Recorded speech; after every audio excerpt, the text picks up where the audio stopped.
الحمد لله الذي كفى وسلام على عباده الذين اصطفى أما بعد.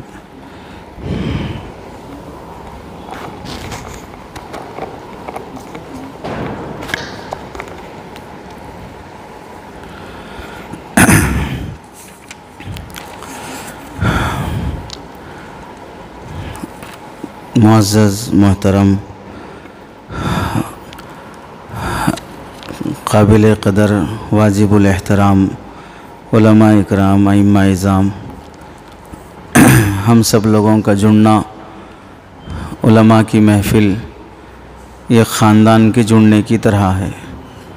ہم سب ایک خاندان کے لوگ ہیں. عائلہ جسے کہا جاتا ہے، ایک پریوار سے ایک شعبے سے جڑے ہوئے افراد کو یہ خاندان کا جڑنا فقہا نے لکھا ہے.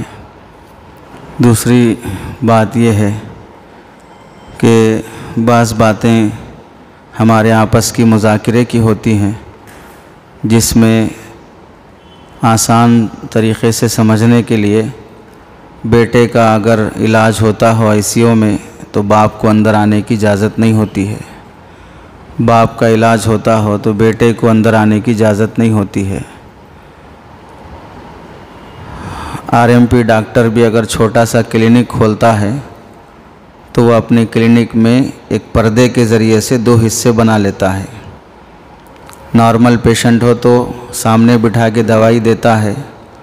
اگر کچھ دیکھ دکھا کے علاج کرنا ہو تو پردہ کھینچ کے اندر بلا کے، تاکہ جسمانی عیب دوسروں پہ ظاہر نہ ہو، جسمانی عیب غیر متعلقہ فرد پر ظاہر نہ ہو.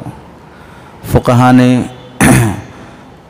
اطباء کے احکامات میں لکھی ہے بات کہ اگر کسی ڈاکٹر کے پاس کوئی پیشنٹ آئے، اپنا جسمانی مرض بتائے، تو اس ڈاکٹر پر یہ بات واجب ہے کہ وہ تنبیہاً بھی اس مریض کے مرض کو دوسرے مریض کے سامنے ظاہر نہ کرے.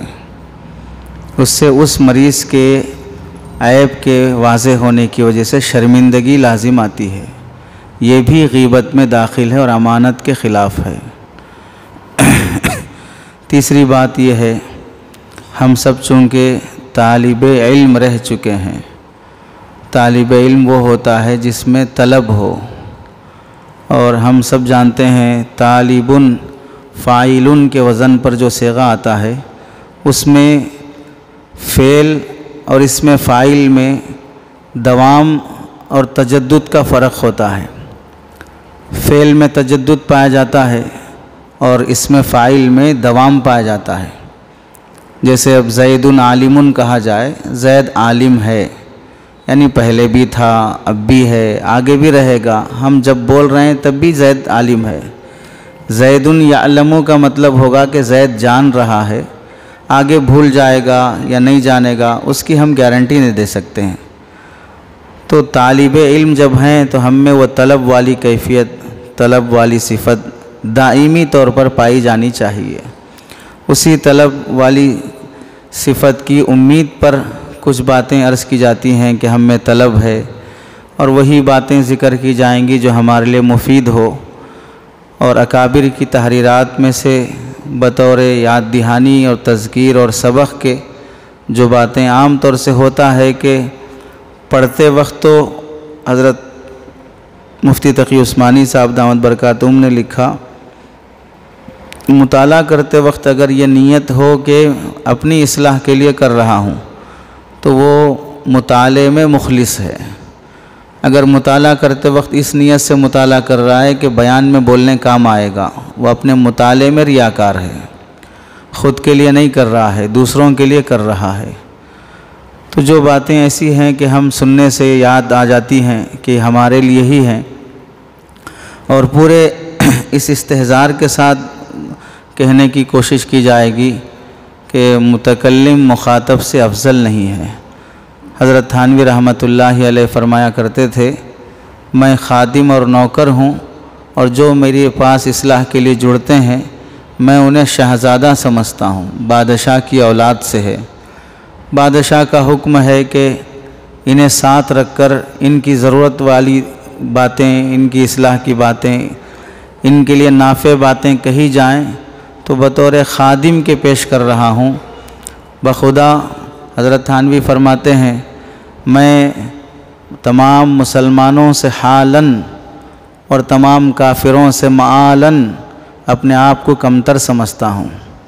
تمام مسلمانوں سے حالاً اور تمام کافروں سے معالاً اپنے آپ کو کمتر سمجھتا ہوں، اس واسطے کہ افضل اور اولا ہونے کا فیصلہ وہ موت پر کلمہ نصیب ہونے سے ہوتا ہے۔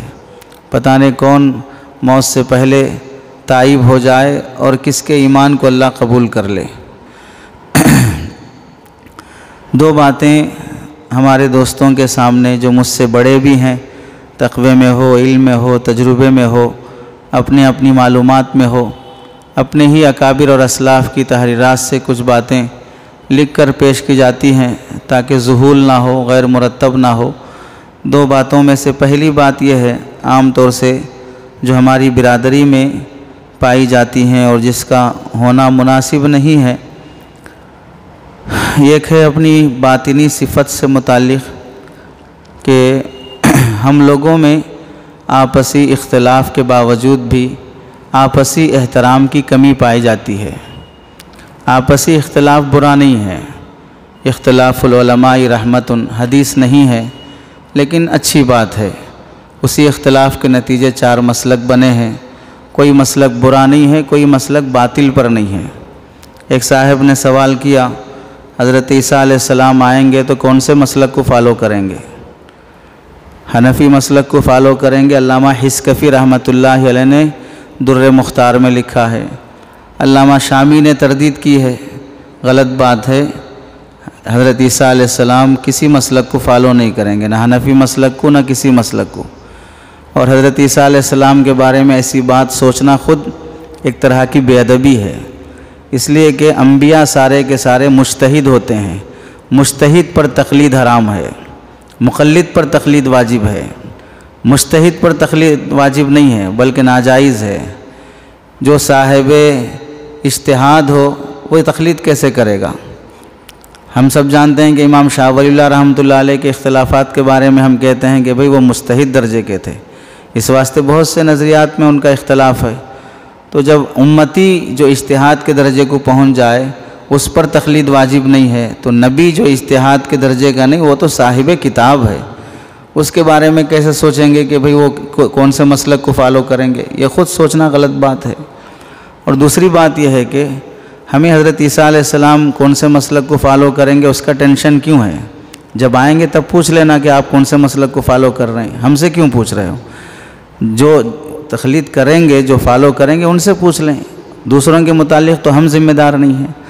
دراصل لوگ یہ تحقیر اور کسی کو باطل قرار دینا، گرانا چاہتے ہیں، کسی مسلک کو ٹارگٹ بنانا چاہتے ہیں، تو اس طرح کے نادان قسم کے سوالات کرتے ہیں۔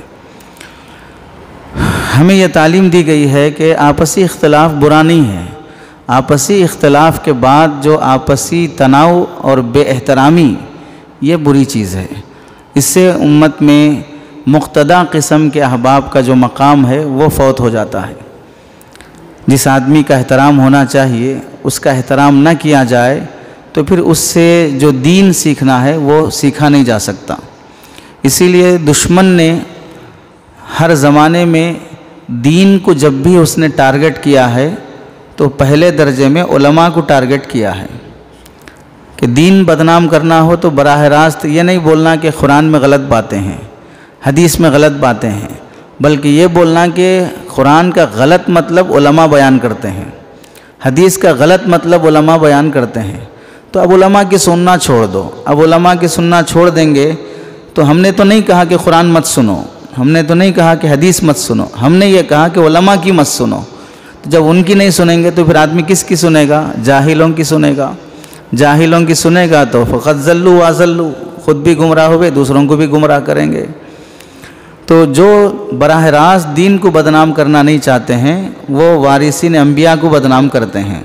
اسی واسطے علماء کو دہشت گرد بولا گیا، مدارس کو ٹارگٹ کیا گیا، قرآن حدیث میں راویوں پر ضعیف ہے ضعیف ہے ضعیف ہے بول کر ایک سلسلہ وہ لوگ بھی بولنا شروع کیے جنہیں حدیث کی تعریف بھی نہیں آتی ہے، جنہیں حدیث کی تعریف بھی نہیں آتی ہے، وہ لوگ بھی حدیثوں کے احکام کے درجے تک پہنچ گئے۔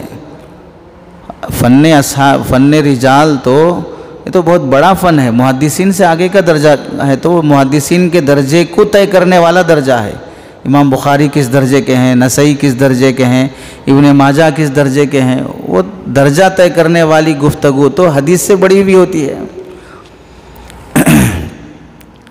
ہمیں اپنے اسلاف سے یہ چیز سیکھنے کو ملتی ہے۔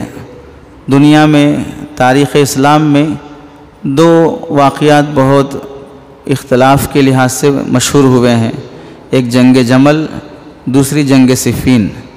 تاریخ میں جنگ جمل پہلے پیش آئی اور جنگ صفین بعد میں پیش آئی۔ جنگ جمل میں حضرت عائشہ رضی اللہ تعالیٰ عنہ اور حضرت علی رضی اللہ تعالیٰ عنہ تھے۔ جنگ صفین میں حضرت علی رضی اللہ تعالیٰ عنہ اور حضرت معاویہ رضی اللہ تعالیٰ عنہ تھے۔ یہ دونوں جنگیں ملک شام میں ہی پائی جاتی ہیں۔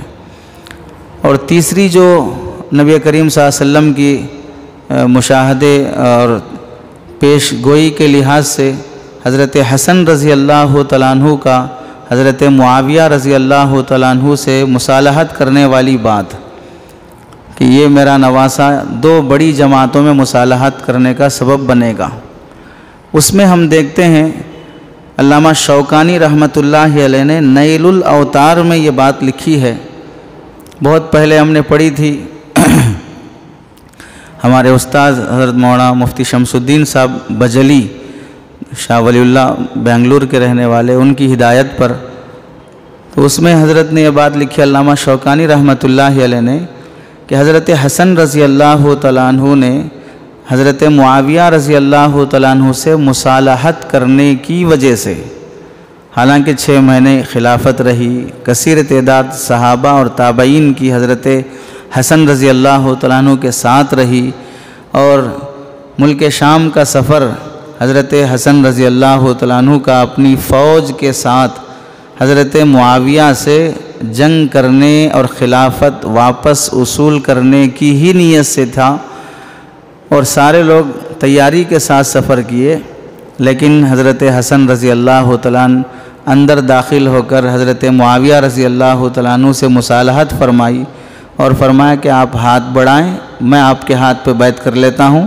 امت کو 2 ٹکڑوں میں بٹا ہوا دیکھنا نہیں چاہتا ہوں، 6 مہینے جسے خلافت نصیب ہے، اور جمہور امت تو 30 سال کی جو اللہ کے نبی علیہ السلام نے خلافت راشدہ ہونے کی بشارت دی تھی، اس 30 سال کی تکمیل حضرت حسن کے 6 مہینے سے ہوتی ہے، تو جنہیں اتنا بڑا مجدہ بھی ملا ہے اور ساتھ میں فوج بھی ہے، ایسا نہیں کہ نہتے ہیں، 2-3 لوگوں کو ساتھ رکھ کے توکلاً علی اللہ لکھنے ہوئے نہیں ہیں، تو اس کے باوجود بھی انہوں نے امت کو ایک دیکھنا پسند فرمایا اور اپنا مسند چھوڑ دیا، کرسی چھوڑ دی، خلافت چھوڑ دی، اور حضرت معاویہ رضی اللہ تعالیٰ عنہ کے ہاتھ پر بیعت فرما لی۔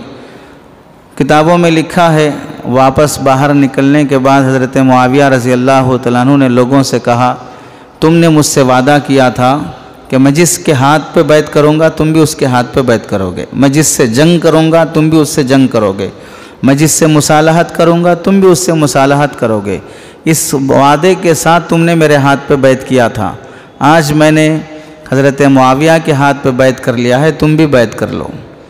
جو مخلص تھے وہ تو راضی ہو گئے، جو عہدے کے لالچی تھے، عہدے کے طلبگار تھے، وہ راضی نہیں ہوئے۔ انہوں نے حضرت معاویہ رضی اللہ تعالیٰ عنہ کو بہت طعنے دیے۔ حدیثوں میں آتا ہے حضرت حسن رضی اللہ تعالیٰ عنہ جس قبیلے کے پاس سے گزرتے ہر قبیلہ انہیں طعنے دیتا، شرم دلاتا کہ تم نے مسلمانوں کو ذلیل کر دیا۔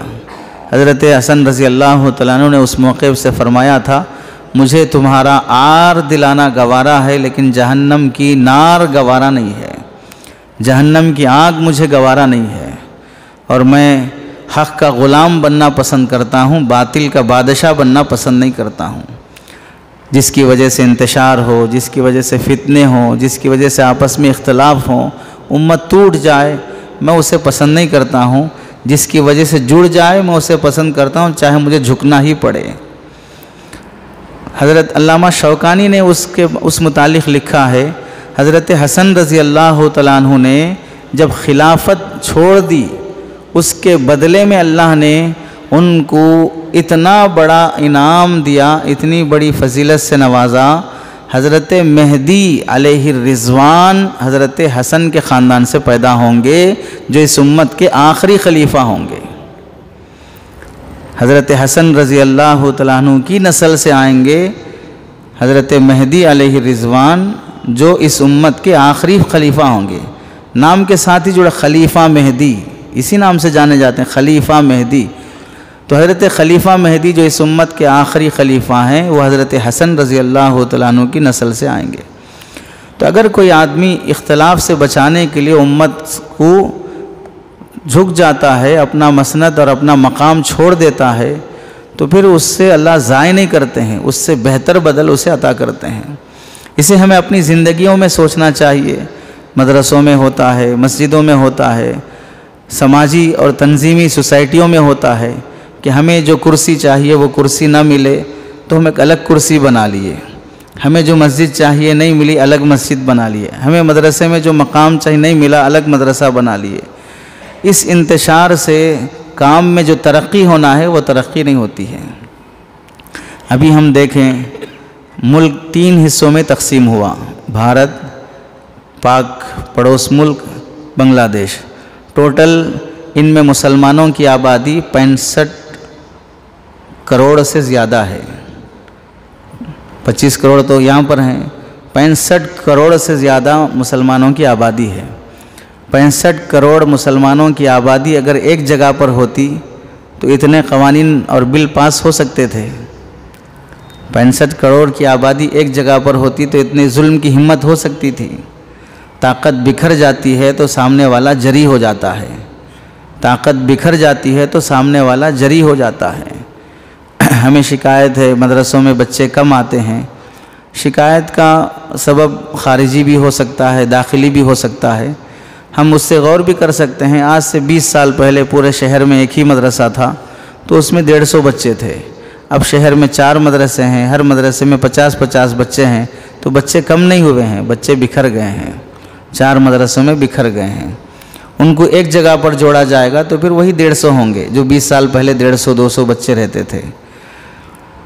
تو بکھرنے سے طاقت بکھر جاتی ہے، اختلاف سے طاقت بکھر جاتی ہے۔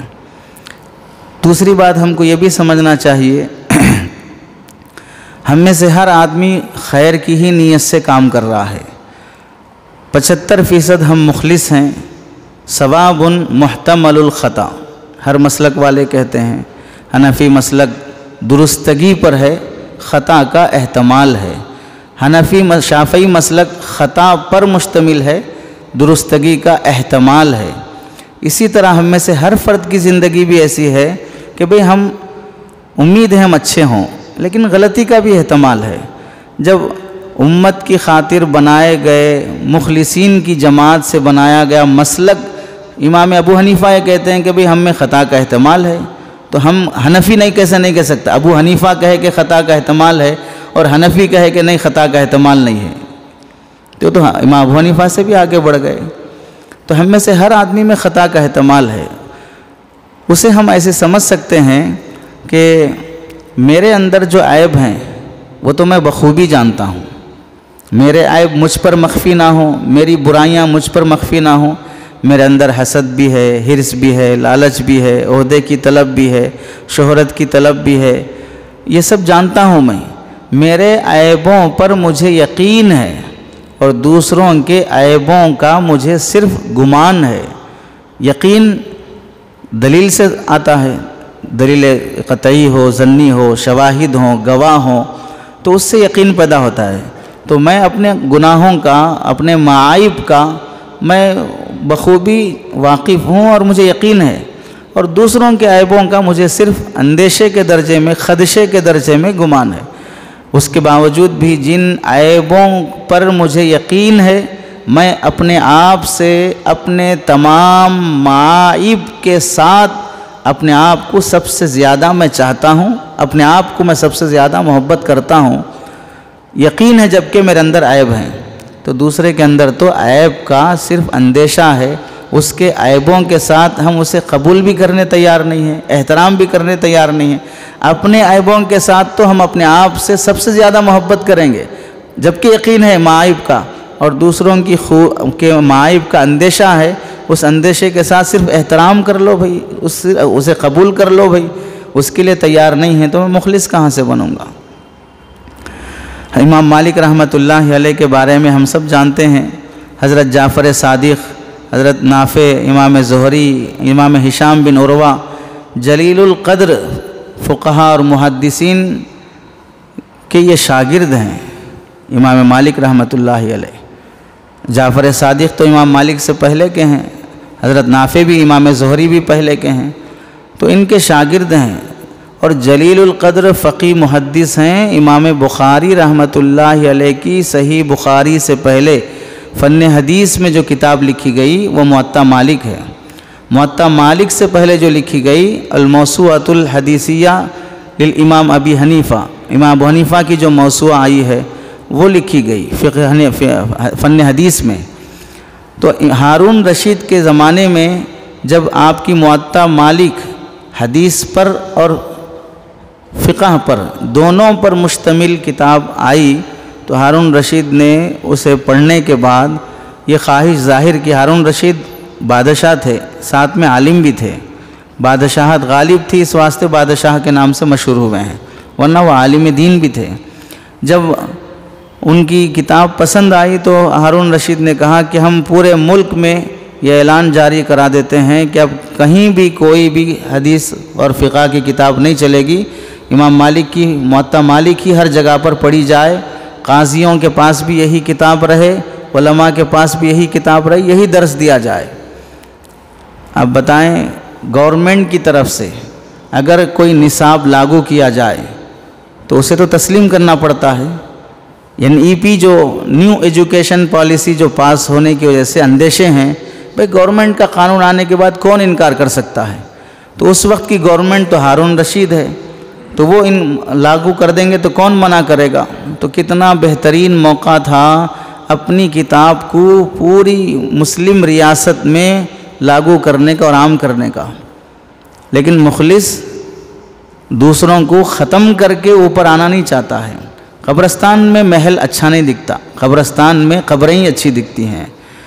دوسروں کو گرا کر جو ترقی کرنا چاہتا ہے وہ قبرستان میں محل بنانے کی طرح ہے۔ یعنی آپس میں جو فرد کھڑا ہوا ہے اس کے آس پاس لوگ سب گرے ہوئے ہیں، سب گھٹیا ہیں، سب ذلیل ہو چکے ہیں۔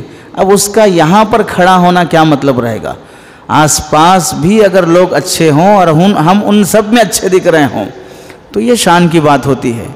تو امام مالک رحمۃ اللہ علیہ نے ہارون رشید سے فرمایا، نبی کریم صلی اللہ علیہ وسلم کے صحابہ دنیا کے مختلف حصوں میں پھیل گئے ہیں، میں نے جو حدیثیں جمع کی ہیں وہ جن صحابہ اور تابعین تک میں پہنچ سکتا تھا ان سے جمع کی ہیں، اور جو صحابہ یہاں کے لوگوں یہاں نہیں رہے اور یہاں کے لوگ ان سے استفادہ نہیں کیے تو ملک کے دوسرے خطوں میں جہاں پر صحابہ کی حدیثیں پہنچی ہیں وہ اس سے مختلف ہیں۔ اگر آپ لاگو کر دیں گے تو پھر پوری ریاست میں، پوری عرب کنٹری میں، آپ کی مسلم حکومت میں انتشار ہو جائے گا کہ وہاں پہلے سے جو صحابہ حدیثیں سنائے اور اس میں جو حدیثیں ہیں دونوں میں ٹکراؤ ہوگا، اختلاف ہوگا۔ اس لیے جو جہاں پر جس حدیث کی کتاب کو فالو کر رہا ہے، جس صحابی کی مان رہا اسے ماننے دیجیے۔ اس سے ہمیں معلوم ہوا مخلص ہر جگہ چھانا نہیں چاہتا، ہر جگہ میرا سکہ چلے، ہر کوئی میری مان کے چلے۔ وہ یہ چاہتا ہے کہ جتنے مجھ سے جڑے ہیں میں ان کا حق ادا کر لوں۔ حضرت حاجی امداد اللہ مہاجر مکی رحمۃ اللہ علیہ بیعت فرماتے تھے تو یہ فرماتے تھے، میں اس لیے بیعت نہیں کر رہا ہوں کہ مجھ سے بیعت کرنے سے تمہاری بخشش ہو جائے گی، اس لیے بیعت کر رہا ہوں کہ میں بیعت کروں گا، تم مرشد کے لیے، مربی کے لیے، شیخ کے لیے دعائیں کرو گے تو تمہاری دعا کی برکت سے میں بخشا جاؤں گا، اس لیے بیعت کر رہا ہوں۔ یعنی وہ مرید سے مغفرت کی امید رکھتے تھے کہ اس کے سبب میں بخشا جاؤں گا۔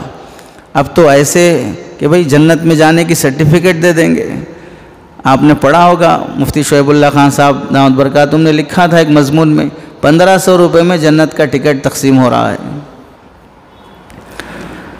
حجت اللہ البالغہ میں حضرت شاہ ولی اللہ رحمۃ اللہ علیہ نے لکھا ہے، مجتہد جو مخلص ہوتا ہے اس کے اخلاص کی علامتوں میں سے یہ ہے کہ وہ اپنے دائرہ کار کے وسیع کرنے پر مصر نہیں ہوتا ہے، دائرہ کار کے وسیع کرنے پر مصر نہیں ہوتا ہے۔ اس میں حضرت امام مالک رحمۃ اللہ علیہ کا واقعہ لکھا۔ علامہ شامی رحمۃ اللہ علیہ نے پہلی جلد میں لکھا ہے، امام شافعی اور امام ابو حنیفہ رحمۃ اللہ علیہ کا مشہور واقعہ، اور حجت اللہ البالغہ میں امام شاہ ولی اللہ نے صفحہ نمبر 270 پہ پہلی جلد میں یہ واقعہ لکھا ہے کہ امام شافعی کے اختلافات امام ابو حنیفہ سے کس قدر زیادہ ہیں۔ ہم ایشیا کے لوگ تو جتنا امام شافعی کو جانتے ہیں اتنا دوسرے ائمہ کو نہیں جانتے، یعنی حنفی ابو حنیفہ کے بعد امام احمد بن حنبل کے اختلافات کو بھی اتنا نہیں جانتے، امام مالک کے اختلافات کو بھی اتنا نہیں جانتے جتنا امام شافعی کے اختلافات کو جانتے ہیں۔ حالانکہ امام شافعی رحمۃ اللہ علیہ اس سال پیدا ہوئے جس سال امام ابو حنیفہ انتقال ہوئے، جس سال امام ابو حنیفہ انتقال ہوئے اس سال امام شافعی پیدا ہوئے، اور امام شافعی امام ابو حنیفہ کے شاگرد امام ابو یوسف کے شاگرد امام محمد کے شاگرد امام شافعی، شاگرد کے شاگرد امام شافعی رحمۃ اللہ علیہ۔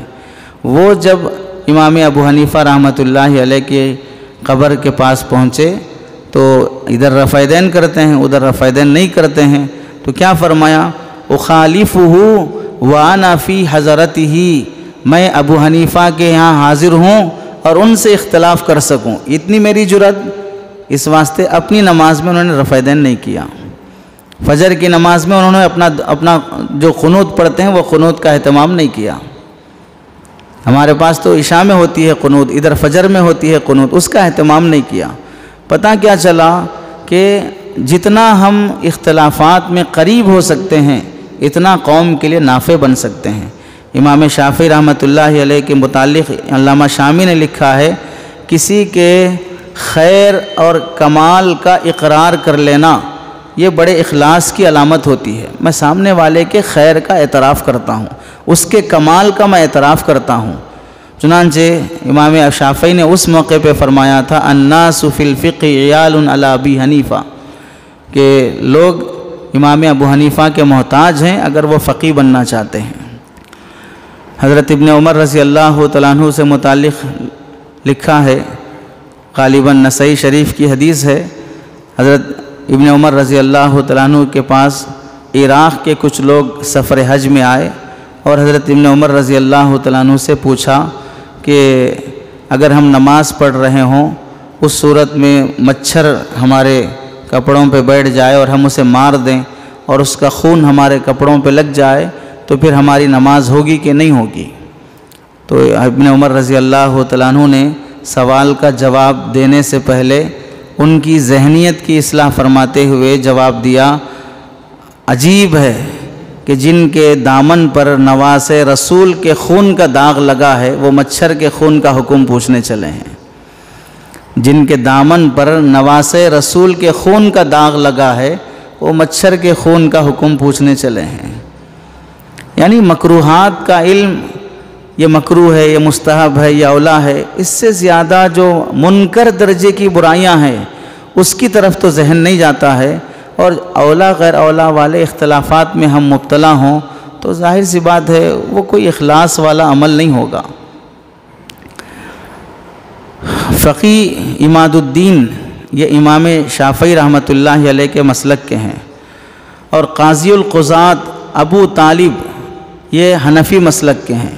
ایک زمانہ ایسا گزرا ہے ماضی میں جہاں پر فقہ حنفی اور فقہ شافعی میں تعصب والی کیفیت درمیان میں آئی۔ اب تو اللہ کا کرم ہے کہ وہ سب کچھ بھول بھی گئے، وہ کتابیں اب پڑھی بھی نہیں جاتی ہیں۔ آپ اگر ملفوظات فقیہ الامت پڑھیں گے عجیب عجیب واقعات ملیں گے اس میں، جیسے شاہوں کے آپس میں اختلافات ہوتے تھے ویسے یہ مسالک کے بھی اختلافات ذاتیات تک پہنچ چکے تھے۔ تو اس موقع کی بات ہے کہ ان دونوں فقہا میں ایک فقی عماد الدین شافعی اور قاضی القضات ابو طالب حنفی، ان دونوں میں اتنا زیادہ اختلاف تھا کہ لوگ سمجھتے تھے یہ الگ پارٹی کے ہیں یہ الگ پارٹی کے، کبھی ایک جگہ جمع نہیں ہو سکتے۔ اتفاق ایسا ہوا کہ فقی عماد الدین شافعی انتقال کر گئے۔ ظاہر سی بات ہے اپنا مخالف مر جائے تو کتنی خوشی ہوتی ہے۔ پہلے ہم سورہ فاتحہ پڑھیں گے، رفیقوں سے رقیب اچھے جو جل کر نام لیتے ہیں، گلوں سے خار اچھے جو دامن تھام لیتے ہیں۔ رفیقوں سے رقیب اچھے جو جل کر نام لیتے ہیں۔ بھئی دوست تو یاد بھی نہیں کر رہا، دشمن تو روز یاد کر رہا ہے، چلو بھئی یاد تو کر رہا ہے کوئی نہ کوئی صحیح۔ گلوں سے خار اچھے جو دامن تھام لیتے ہیں۔ دامن تھامنے کا مطلب ہے کانٹیوں والے راستے سے ہم گزریں گے تو پھول کپڑے سے لگ کر ہمیں نہیں روکتے ہیں، کانٹے کپڑے سے لگ کر ہمیں روکتے ہیں، تو ہمیں روکنے والے پھول نہ صحیح، کانٹے تو ہمیں روک رہے ہیں کم از کم۔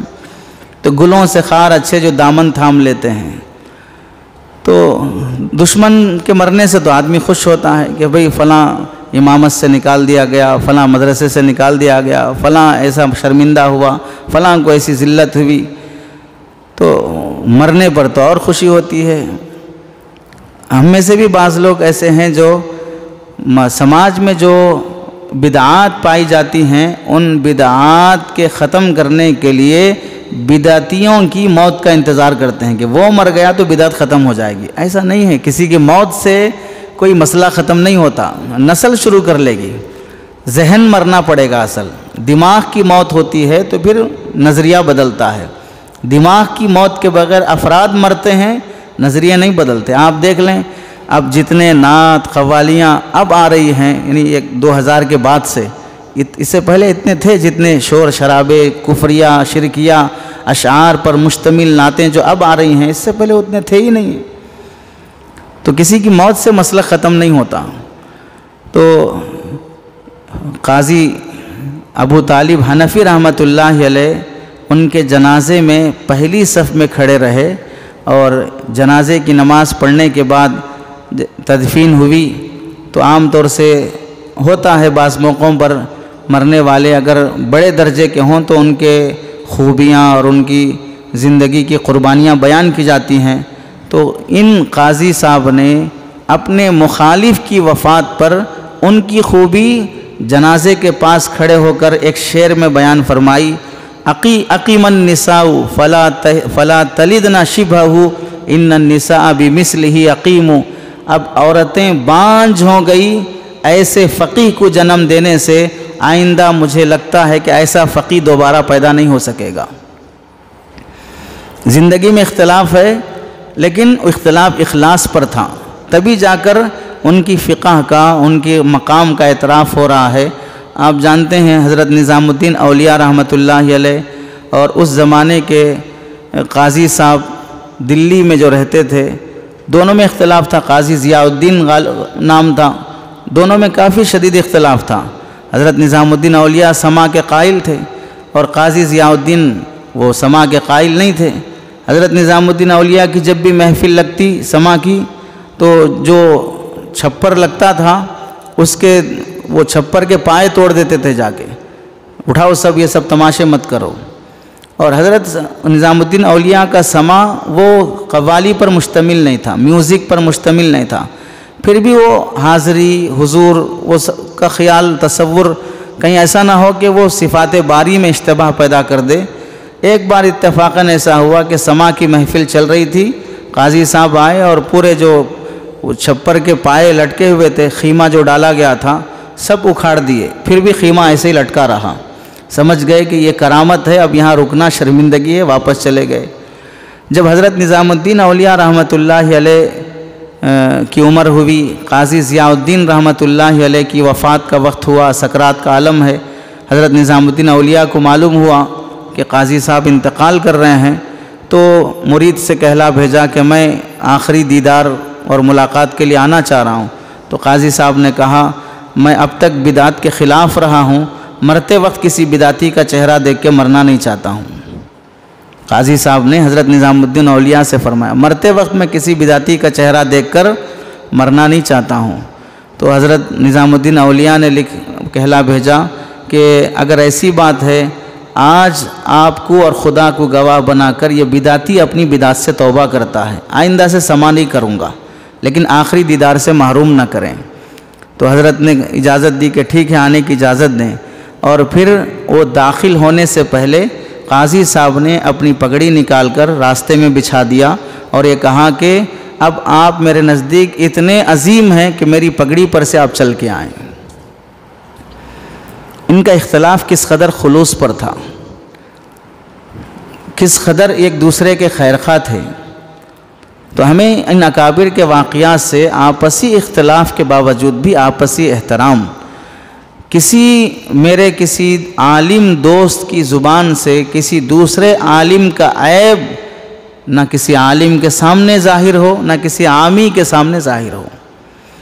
وہ ڈاکٹر بڑا بیوقوف ہے جو ایک مریض کی بیماری دوسرے مریض کو بتا رہا ہے، جس کا اسے علاج کرنا ہی نہیں ہے، مشائخ یہ رازوں کا خزینہ کیوں ہوتے ہیں؟ ہر مرید اپنی بیماری بتاتا ہے، لیکن کبھی وہ کسی مرید کی بیماری کو دوسری مرید کے سامنے ظاہر نہیں کرتے۔ تبھی سب ایک دوسرے سے حسن ظن کے ساتھ جڑے رہتے ہیں، پیر بھائی کہلاتے ہیں، پیری مریدی کے تعلق سے ایک دوسرے کا احترام کرتے ہیں۔ اگر شیخ ہر مرید کی بیماری عام بیان کرنا شروع کر دے تو کتنے لوگ جڑے رہیں گے پھر۔ امام شافعی رحمۃ اللہ علیہ استاذ ہیں، امام احمد بن حنبل رحمۃ اللہ علیہ شاگرد ہیں، دونوں میں بھی مسلکی اختلاف ہے۔ آپ دیکھ سکتے ہیں امام شافعی پہلے تو امام مالک کے شاگرد ہیں، اس کے بعد امام احمد بن حنبل رحمۃ اللہ علیہ کے استاذ بنے، دونوں میں آپس میں اختلاف ہے فقہی لحاظ سے، مگر امام احمد بن حنبل رحمۃ اللہ علیہ فن حدیث میں امام شافعی سے بڑے ہیں اور فن فقہ میں امام شافعی کے شاگرد ہیں۔ تو کیا ہوا، ایک فن میں شاگرد ہیں، دوسرے فن میں استاذ ہیں۔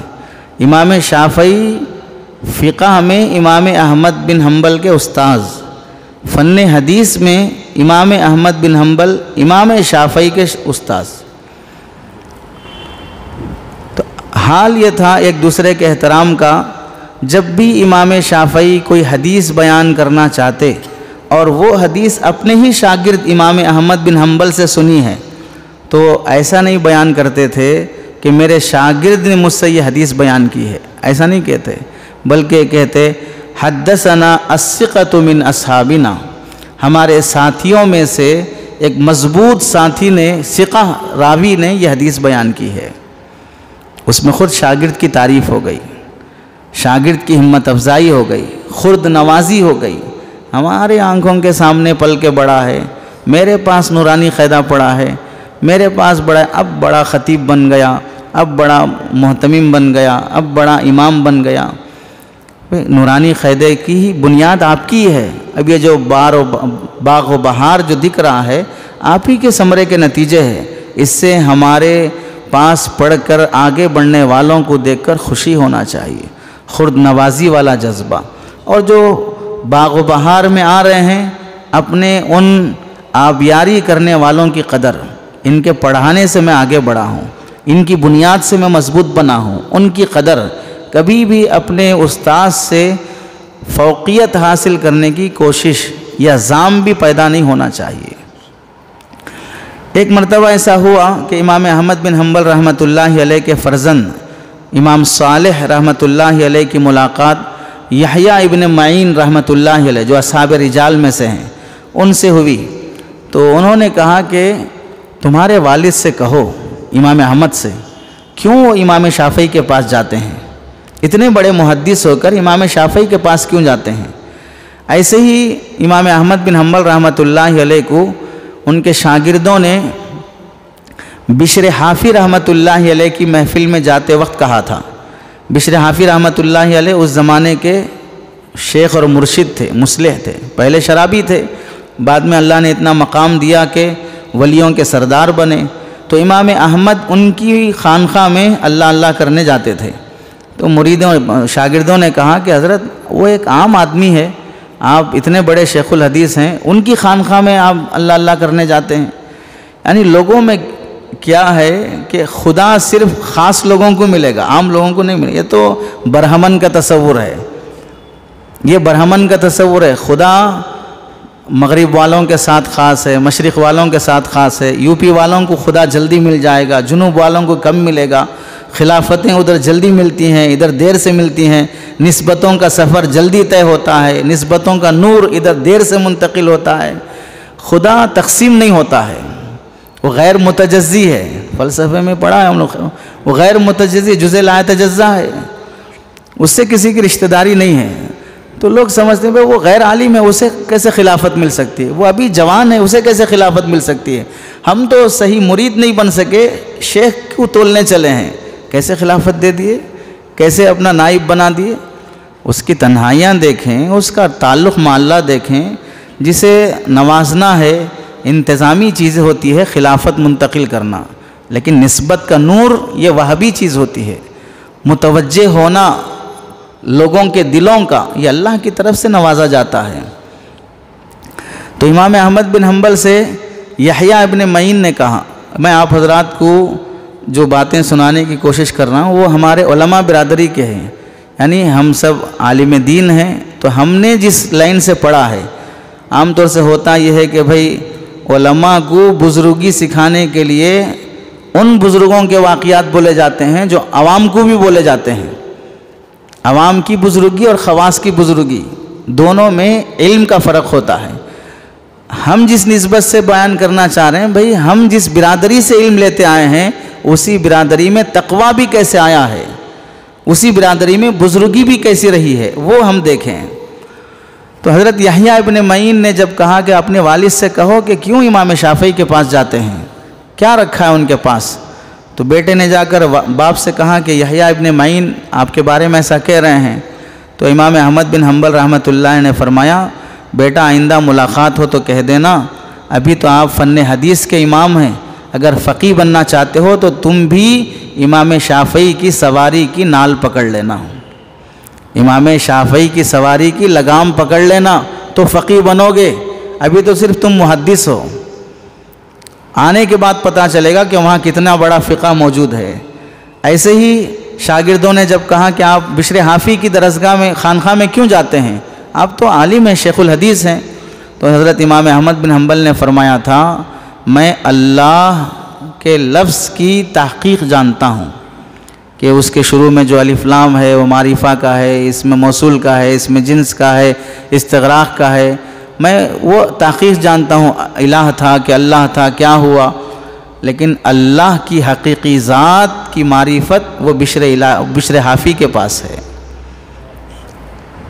ایک دوسرے کے پاس موجود خوبی کا اعتراف کر لینا، میرے پاس اللہ نے علم رکھا ہے، اس کے پاس اللہ نے تقویٰ رکھا ہے.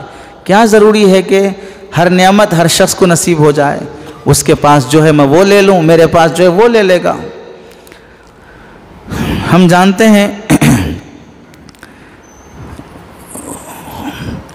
کہ غیر سبیلین سے اگر وضو کوئی ناپاک چیز نکلتی ہے تو مفسد فاسد ہوتی ہے، وضو توڑ دیتی ہے، ناقض وضو ہے. لیکن اس میں فقہا کا اختلاف ہے. چنانچہ ہم جانتے ہیں کہ پچنا لگانے پر وضو ٹوٹ جاتا ہے، ہمارے پاس بھی، امام احمد بن حنبل کے پاس بھی.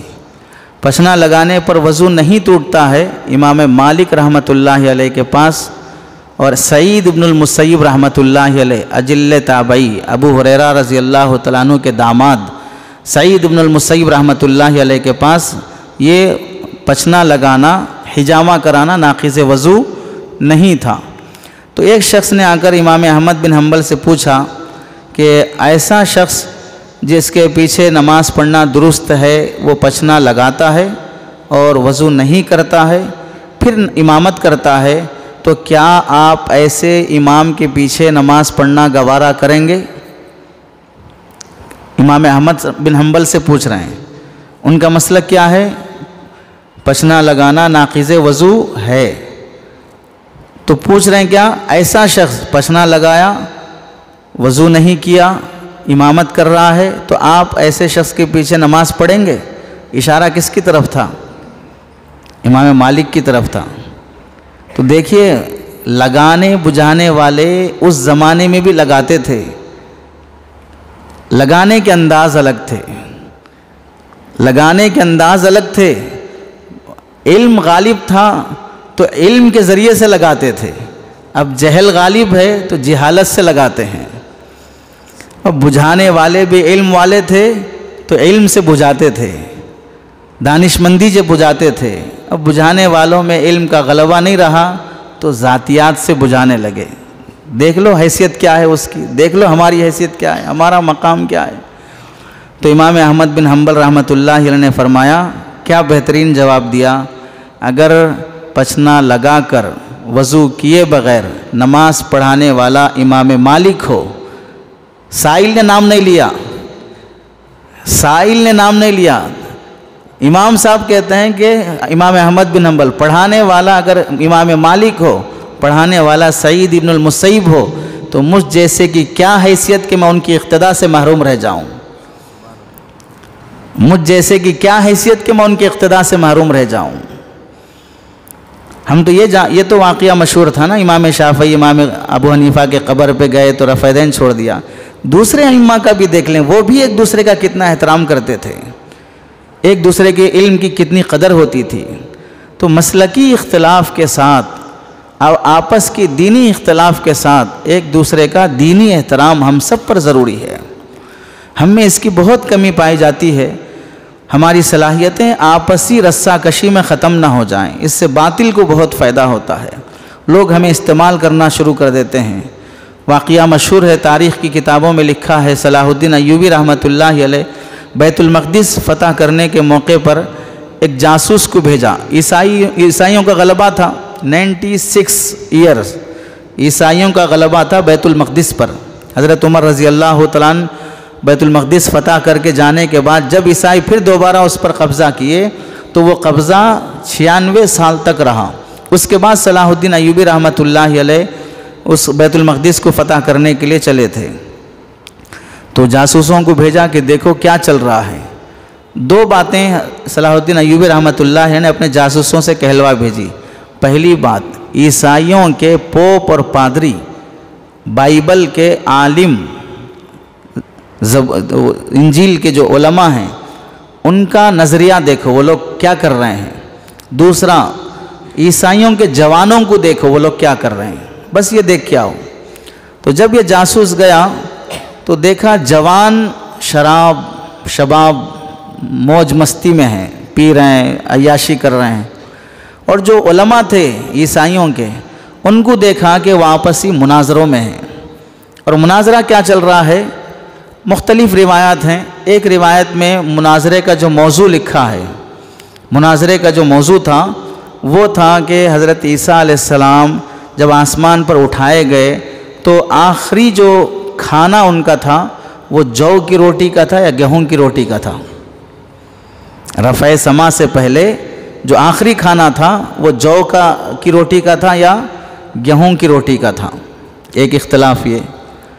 دوسرا اختلاف، دوسری روایت جو موضوع اس میں لکھی گئی ہے وہ یہ ہے کہ حضرت مریم رضی اللہ تعالیٰ عنہ ہمیں معاف فرمائے، ان کی جب ڈیلیوری ہوئی تو ان کا پردہ بکارت باقی رہا یا ختم ہو گیا، چونکہ وہ شادی اور زوج اور صحبت کے بغیر ہوئی تھی ڈیلیوری۔ یہ محاضرے کا موضوع ہے۔ تیسرا روایت جو لکھی ہوئی ہے، حضرت عیسیٰ علیہ السلام کا پیشاب پاک تھا یا ناپاک تھا۔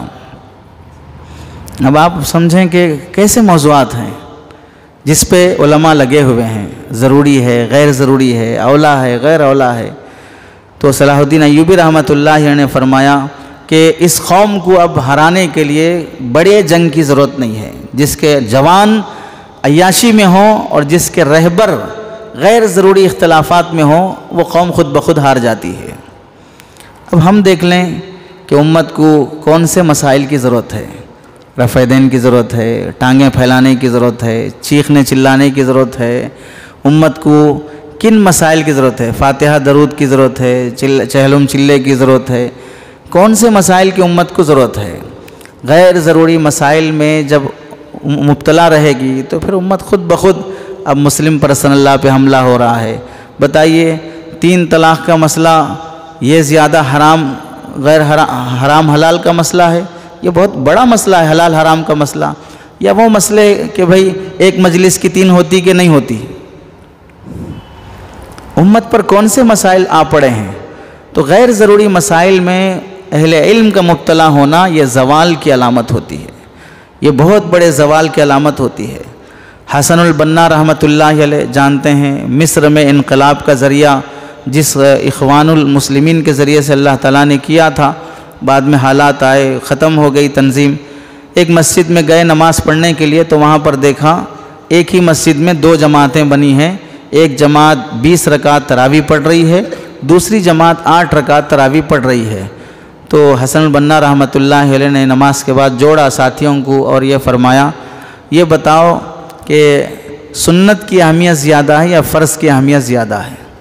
تو لوگوں نے کہا فرض کی اہمیت زیادہ ہے سنت کے مقابلے میں۔ تو پھر پوچھا یہ 8 رکعت پڑھنا یا 20 رکعت پڑھنا یہ سنت ہے یا فرض ہے؟ سب نے کہا سنت ہے، 8 بھی سنت ہے جو سمجھتے ہیں اور 20 سنت ہے جیسا کہ ہے جمہور کے نزدیک، کسی امام کا اس میں اختلاف نہیں ہے۔ پھر اس کے بعد پوچھا مسلمانوں کا آپس میں اتحاد سے رہنا یہ سنت ہے کہ فرض ہے؟ مسلمانوں کا آپس میں متحد رہنا سنت ہے کہ فرض ہے؟ فرض ہے۔ وَاعْتَصِمُوا بِحَبْلِ اللَّهِ جَمِيعًا الْأَمْرُ لِلْوُجُوبِ، امر وجوب کے لیے آتا ہے، اختلاف کی تعلیم تو کبھی بھی نہیں دی گئی ہے۔ حضرت تھانوی رحمۃ اللہ علیہ فرماتے تھے نہ اتحاد مطلوب ہے نہ اختلاف مطلوب ہے، حق مطلوب ہے، حق کی خاطر اتحاد بھی ہوگا، حق کی خاطر اختلاف بھی ہوگا۔ اتحاد اور اختلاف حق کی خاطر ہوتا ہے، حق جدھر ہے ادھر اتحاد ہوگا، حق جدھر ہے ادھر اختلاف بھی ہو سکتا ہے۔ تو اس کے بعد انہوں نے نصیحت فرمائی بھئی 8 اور 20 تو سنت تھے، اتحاد تو فرض تھا، آپ نے اتحاد یعنی فرض کو چھوڑ دیا اور سنت جو اختلاف تھا اسے گھٹ کر لیا۔ کیا اچھا ہوتا کہ 8 پڑھنے والے بھی 20 پڑھنے والے کے پیچھے 8 پڑھ لیتے پھر چل دیتے، ایک جماعت ہوتی، اتحاد کے ساتھ رہتے۔ تم نے تو دکھا دیا امت کو کہ ادھر 8 والے ادھر 20 والے، ہم دونوں سیٹ نہیں ہو سکتے، جبکہ حدیث یہ تعلیم دیتی ہے کہ اذا اقیمت الصلاۃ اذا اقیمت الجماع فلا صلاۃ، جماعت کھڑی ہو جائے تو اب کوئی نماز انفرادی نہیں ہوگی۔ اختلاف نہ دکھاؤ اجتماعیت سے، ادھر اجتماعیت کے ساتھ جماعت پڑھنے کے لیے جماعت کھڑی ہو گئی، اب تمہارا سنت بھی نہیں پڑھنا ہوگا سوائے فجر کی سنت کے، اس کا استثناء ہے فقہا نے حدیث کی روشنی میں کیا۔ یہ تعلیم ہونے کے باوجود بھی تم اختلاف دکھا رہے ہو۔ اور ہمیں ایک بڑی بات یہ بھی سمجھنے کی ہے، تاریخ میں لکھا ہے ایک زمانے میں عدالت میں ایک واقعہ ایک کیس گیا رفع دین پر اور آمین بالجہر پر، کہ 2 جماعتوں میں آپس میں اختلاف ہو گیا کہ یہ رفع دین کے قائل ہیں، یہ رفع دین کے قائل نہیں ہیں، یہ آمین زور سے بولتے ہیں، یہ آمین آہستہ سے بولتے ہیں۔ تو جج جو تھا وہ ہندو تھا، اس نے کہا کہ دیکھو یہ جو وکیل ہے یہ بھی ہندو ہے، میں بھی ہندو ہوں، لیکن یہ بٹو ایسے لگاتا ہے اور میں ایسے لگاتا ہوں، اور دونوں کی مذہبی روایات الگ الگ ہیں، ہم دونوں کورٹ میں سمجھوتے کے ساتھ کام کرتے ہیں، ہماری معاش کا مسئلہ ہے، جبکہ ہم دونوں میں مذہبی روایات میں اختلاف ہے۔ تم کو پتہ نہیں کیوں عقل نہیں آتی ہے، یہ ہم معاش کی خاطر ایک دوسرے کے ساتھ سمجھوتے کے ساتھ ایک کورٹ میں کام کرتے ہیں، تم اپنی معاد کی خاطر ایک مسجد میں کیوں نہیں رہ سکتے؟ ہم اپنی معاش کی خاطر، وہ اپنی زبان میں بولا، ہم اپنی معاش کی خاطر ایک عدالت میں کام کر رہے ہیں، تم اپنی معاد اور آخرت کی خاطر ایک مسجد میں نہیں رہ سکتے، اتنا اختلافات چل رہے ہیں۔ تو یہ بہت سیکھنے کی چیز ہوتی ہے، جیسے کہ حضرت حسن بصری رحمۃ اللہ علیہ کا واقعہ مشہور ہے، یا امام ابو حنیفہ کا سڑک سے چلتے ہوئے جب وہ پیر پسل کے گرنے لگے اور بچی بھی تھوڑا پسل رہی تھی تو انہوں نے ہاتھ تھام کے کہا کہ بیٹی دیکھ کے گرنا نہیں، تو اس بچی نے جواب دیا کہ حضرت میں گر جاؤں تو کوئی مسئلہ نہیں، آپ نہ گریں، آپ گریں گے تو امت گر جائے گی، آپ کے پیچھے امت چلتی ہے، آپ کے پیچھے امت چلتی ہے۔ اور آج دیکھ لیں جہاں قوم کا مقتدا گرا وہاں قوم گری، اور جس کے پیچھے جتنے ماننے والے ہیں، جتنے عقیدت مند ہیں، اتنا بڑا شخص گرے گا، اتنی بڑی قوم گمراہی میں مبتلا ہوگی۔ ہم سب اہل علم ہیں، اشارہ کافی ہے سمجھنے کے لیے۔ جتنا بڑا شخص انحراف کرتا ہے اس کے پیچھے چلنے والی اتنی بڑی قوم انحراف میں آ جاتی ہے، علماء سے بد زبان اور بد کلام بن جاتی ہے۔ یہ ہمارا اعتدال پر باقی رہنا بہت ضروری چیز ہے۔ اللہ سے دعا ہے کہ اللہ تعالی ہم سب کو علم کی، عمل کی اور آپسی خلوص کی توفیق نصیب فرمائے۔ آخری بات جو ہم سب کے لیے نصیحت کی ہے، بڑی مفید بات ہے۔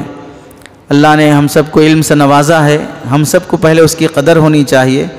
ڈاکٹر اختر عزیز صاحب رحمۃ اللہ علیہ فرمایا کرتے تھے، ہم میں جو خیر ہے وہ دوسرے میں منتقل ہونے کے لیے پہلی بات یہ ضروری ہے بوتل بھری ہوئی ہو، خود اس کے اندر علم اتنا ہو کہ دوسرے کو دیا جا سکے، خود تقوی اتنا ہو کہ دوسرے کو دیا جا سکے، خود للہیت اتنی ہو کہ دوسرے کو للہیت منتقل کی جا سکے۔ بوتل بھری ہونا چاہیے۔ دوسری بات ڈھکن کھلا ہونا چاہیے۔ دوسرے کا برتن بھرنے کے لیے اپنا ڈھکن کھلا ہونا ضروری ہے۔ اپنا تو بند ہے، کسی سے نہیں ملیں گے، کسی کو ٹائم نہیں دیں گے، کسی کا فون ریسیو نہیں کریں گے، کسی کو آنے نہیں دیں گے، بھائی خیر منتقل ہوگا کیسے آخر؟ تیسری بات یہ ضروری ہے بھری ہوئی بوتل کا ہی جھکنا ضروری ہے۔ سراہی جھکتی ہے، پیالیاں بھرتی ہیں۔ چھوٹی پیالی رہتی اور تھرماس بڑا رہتا ہے، پیالی کو لگا کے چائے لیتے ہیں یا پیالی کو نیچے رکھ کے تھرماس کو جھکا کے ڈالتے ہیں؟ پتہ چلا جو خالی ہے وہ تو بیٹھا ہے اور جو بھرا ہوا ہے وہ جھک کر بھر رہا ہے۔ تو جس کے اندر ہے کچھ اسی کو جھکنا پڑتا ہے خالی برتنوں کو بھرنے کی خاطر۔ اور چوتھی بات یہ ہے بھرے ہوئے تھرماس، سراہی اور خالی پیالی کا آپس میں قریب ہونا بھی ضروری ہے۔ پیالی وہاں ہے، سراہی یہاں سے چائے پھینک رہا ہوں، ایک خطرہ بھی نہیں جائے گا، انتشار ہو جائے گا۔ قریب کرو پھر ڈالو، قریب کرو پھر منتقل کرو۔ ایسے جس کو بھی ہم خیر دینا چاہتے ہیں پہلے مانوس کر لیں، پہلے قریب کر لیں، پھر اسے بتائیں۔ اجنبی ہے، جان پہچانی نہیں ہے، پہلی ملاقات پہ نصیحت کرنا شروع کر دیے، مانوس نہیں ہوگا۔ توا گرم ہونے سے پہلے روٹی ڈالیں گے، پکے گی نہیں، کچی ہی رہے گی۔ بال نکالنے سے پہلے بھی نائی پانی ڈال کر پہلے بالوں کو نرم کر لیتا ہے، پھر اس طرح چلاتا ہے، درد کے بغیر ٹخلا ہو جاتا ہے۔ کسان بیج ڈالنے سے پہلے زمین کو نرم کر لیتا ہے، پھر بیج ڈالتا ہے، فصل اگتی ہے، بیج ضائع نہیں ہوتی ہے۔ ایسے ہی دل نرم کرنے کے بعد بولا جاتا ہے تو نصیحت ضائع نہیں ہوتی ہے۔ اللہ ہم سب کو عمل کی توفیق نصیب فرمائے۔